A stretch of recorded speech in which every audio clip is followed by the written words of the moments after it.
ایک ولی اللہ کی مقبولیت کا واقعہ بیان کیا جاتا ہے کہ بصرہ کا ایک سردار ہمیشہ اداس اور غمگین رہتا تھا کہ کسی نے اس سے دریافت کیا کہ آخر اس پریشانی کا سبب کیا ہے۔ اس پر سردار نے جواب دیا کہ بات کہنے کی نہیں پر کہی جاتی ہے کہ مجھ سے ایک ولی اللہ کی خدمت میں کچھ بے ادبی ہو گئی تھی، اس لیے ڈرتا ہوں کہ قیامت کو اس کے مواخذے میں گرفتار نہ ہو جاؤں۔ واقعہ یہ پیش آیا میں ایک مرتبہ زیارت بیت اللہ کو چلا اور سب دوست اور عزیز و اقارب رخصت کرنے آئے۔ حسب دستور کچھ دور چل کر میں نے سب کو لوٹا دیا، مگر ایک شخص زید جو میرے خواص میں سے تھا واپس نہ ہوا اور اس نے میرا پیچھا نہ چھوڑا۔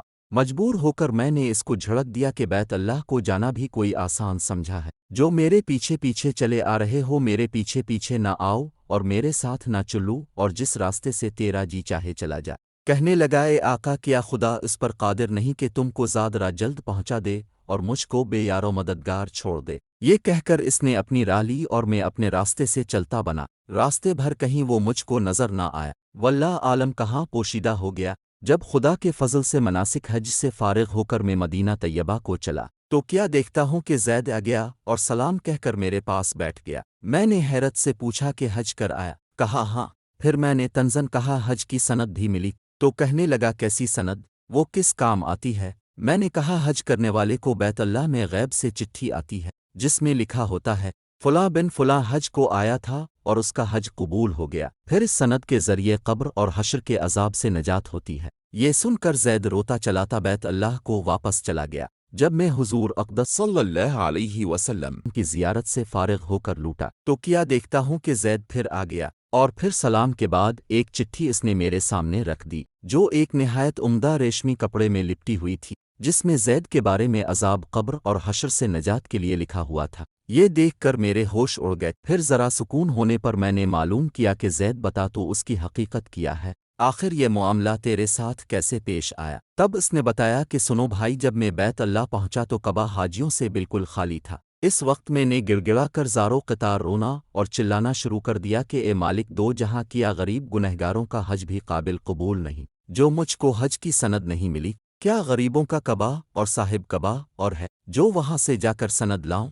مجھ کو قسم ہے تیرے عزت و جلال کی، جب تک چٹھی نہ پاؤں گا کعبہ سے باہر نہ جاؤں گا اور روتے روتے یہی مر جاؤں گا۔ اچانک غیب سے آواز آئی کہ اے زید، نجات کی چٹھی لے اور جا اپنی راہ لے۔ پھر یہ چٹھی میرے ہاتھ میں آ گئی، اس کو لے کر میں چلا آیا۔ یہ سن کر میری حیرت کی انتہا نہ رہی کہ اللہ اکبر، اس شخص کا یہ اعلیٰ مرتبہ ہے جس سے میں آج تک واقف نہ تھا۔ پھر عزت و احترام کے ساتھ میں اسے اپنے ساتھ بصرہ لے آیا اور وہ چٹھی نہایت احترام و تعظیم کے ساتھ ایک صندوق میں بند کر دی۔ جب کبھی جی چاہتا تو انتہائی ادب و احترام سے نکال کر اس کی زیارت کر لیتا، چومتا اور آنکھوں سے لگاتا تھا اور پھر محفوظ کر دیتا۔ اتفاقاً میں کہیں سفر میں تھا کہ میرے پیچھے زید کا وصال ہو گیا۔ جب میں واپس آیا تو اس خبر سے میرے رنج و قلق کی انتہا نہ رہی کہ افسوس میں ایسے ولی کی تدفین میں شامل نہ ہو سکا۔ پھر اچانک مجھے وہ چٹھی یاد آئی جو میرے صندوق میں محفوظ تھی۔ اب تو میں اور بھی بے تاب ہو گیا اور اپنے اوپر افسوس کرنے لگا کہ سفر کو جاتے وقت میں نے وہ چٹھی زید کو کیوں نہ دی۔